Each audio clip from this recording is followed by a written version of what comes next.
Hello guys, welcome back to another video. Hope you all are doing great. আপনাদের সাথে আমি আজকে একটা বিয়ের ব্লগ শেয়ার করব।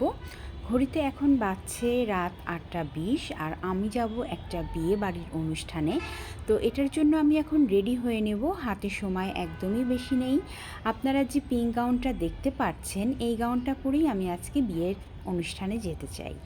তো এই গাউনটা আমার হাজব্যান্ড আমাকে গিফট করেছিলেন এবং এই গাউনটা আমি মাত্র জীবনে একবারই পরেছিলাম, আজ সেকেন্ড টাইম পরতে যাচ্ছি। খুব সুন্দর বেবি পিঙ্ক কালারের একটা গাউন এবং গাউনের নেক ডিজাইনটা আপনারা দেখতে পাচ্ছেন, খুব সুন্দর করে মিরর ওয়ার্ক আছে আর গলার ডিজাইনটা ভীষণই সুন্দর এবং তার সাথে সিলভার পাইপিং দেওয়া আছে। স্লিভেও একটা সিম্পল করে সিলভার লেস আছে এবং পুরো কাপড়ের যে ফেব্রিক্সটা ভীষণই সুন্দর। এই ড্রেসটা খুব সুন্দর নেটের উপর এবং এটার বেশ কয়েকটা লেয়ার রয়েছে। আমি আপনাদেরকে নিচের অংশটাও দেখিয়ে দিচ্ছি। নিচের অংশ খুব সুন্দর করে ওয়ার্ক করা আছে, লেস লাগানো রয়েছে এবং একটু কুচি কুচি দেওয়া আছে, যেটা ছোটোবেলার কথা মনে করিয়ে দেয়। ছোটোবেলায় আমরা এই ধরনের ফ্রক পরতাম। তো এটার বেশ কয়েকটা লেয়ার আছে, যার কারণে গাউনটা একটু হেভি এবং প্রতিটা লেয়ারই ভীষণ সুন্দর, নেটের উপরেই করা। সবার শেষের লেয়ারটা সাটিনের এবং যেটা আপনারা দেখতে পাচ্ছেন। আর এটাতে কিন্তু ক্যানক্যানও লাগানো হয়েছে, যে ড্রেসটাতে আর একটু ফোলা ভাব নিয়ে আসে এবং ক্যানক্যানের পরে আরও একটি লেয়ার রয়েছে। তো এই হেভি গাউনটা এখন আমাকে পরতে হবে। আমি ঝটপট করে রেডি হয়ে নিই, আমার হাজব্যান্ড লেট হলে ভীষণ রাগ করে। তো ঝটপট করে আমাকে এখন রেডি হয়ে যেতে হবে। অলরেডি ঘড়িতে 8:20 হয়ে গেছে। তো চলে আসলাম আমরা রেডি হওয়ার পর বিয়েবাড়ির অনুষ্ঠানে এবং এখানে ওয়েলকাম লেখা আছে, আপনারা দেখতে পাচ্ছেন। আমরা সোজা এন্ট্রি করে ফেললাম। এই হচ্ছে বিয়েবাড়ির মূল ভেন্যু এবং বাইরেটা ভীষণ সুন্দর করে সাজানো ছিল বিভিন্ন ধরনের গাছ দিয়ে এবং লাইটিং দিয়ে এবং ম্যারেজ হলটা আসলেই খুব সুন্দর লাগছিল। এখানে অলরেডি অনেক গেস্ট চলে এসেছেন, খাওয়া দাওয়ার পর্বও শুরু হয়ে গেছে। আমরা আর দেরি না করে ভেতরে চলে যাচ্ছি এবং ভেতরেও আপনারা দেখতে পাচ্ছেন রং বেরঙের পোশাকে অনেক মেয়েরা আছে, দেখতে ভালোই লাগে, সবাই সাজুগুজু করে থাকে। এটা হলো বিয়ের স্টেজ, বরের স্টেজ। তো আমরা এখানেও চলে আসলাম। এখানে একটু ফটো সেশন হবে, বরযাত্রী যেহেতু এখনও আসেনি। তো সবাই অনেকেই ফটো সেশনে ব্যস্ত, অনেকেই খাওয়া দাওয়ায় ব্যস্ত। আমরাও একটু চারপাশটা ঘুরে ঘুরে দেখতে লাগলাম।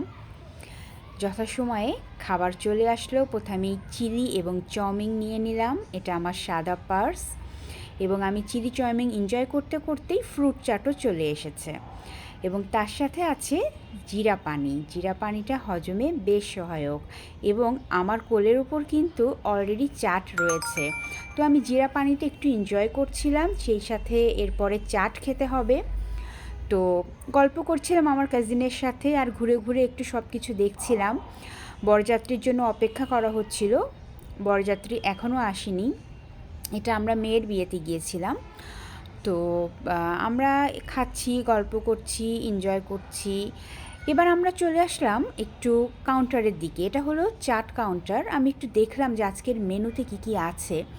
তো প্রথমেই আমার চাট কাউন্টারের দিকে নজর গেল এবং খুব সুন্দর করে ফুচকা, চাট এগুলো সাজিয়ে রাখা হয়েছে, আলু। তো ভালোই লাগছিল। ফুচকা তো সব মেয়েদের ভীষণ পছন্দ, ফুচকা তো বিয়েবাড়িতে গেলে খেতেই হবে।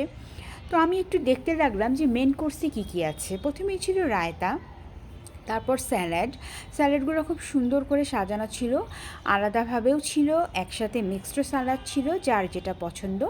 এরপরে ছিল চাটনি, কাঁচামরিচ, পেঁয়াজ, সবই আলাদাভাবে। প্রথমেই ছিল পাঁপড়, তারপর ছিল নান, যেটা ঘিতে লাগিয়ে দেওয়া হচ্ছিল, তারপর পুরি এবং বিরিয়ানি, তারপরে রাইস, এরপরে ছিল ডাল মাখনি, কালারটা খুব ভালো। এরপরে ভেজ কোরমা, এটাও বেশ টেস্টি ছিল। এরপরে ছিল পনির এবং এটা হলো চিকেন বাগদাদি, এটা ভীষণ মজার ছিল।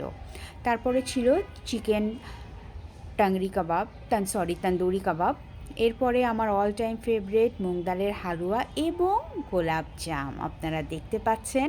আর আইসক্রিমওয়ালা ভাই তো আইসক্রিম নিয়ে রেডি ছিলেন, বলা মাত্রই দেওয়া শুরু করবেন। তো এখানে আমি নিজের প্লেটটা সুন্দর করে সাজিয়ে নিয়েছি, প্লেটে আর জায়গা অবশিষ্ট ছিল না। খাবারটা আমি শেষ করলাম ডেজার্টে মুগ ডালের হালুয়া দিয়ে, যেটা ভীষণ ভীষণ ভীষণ মজার ছিল। এবং আইসক্রিম না খেলেই নয়, আইসক্রিম তো খেতেই হবে।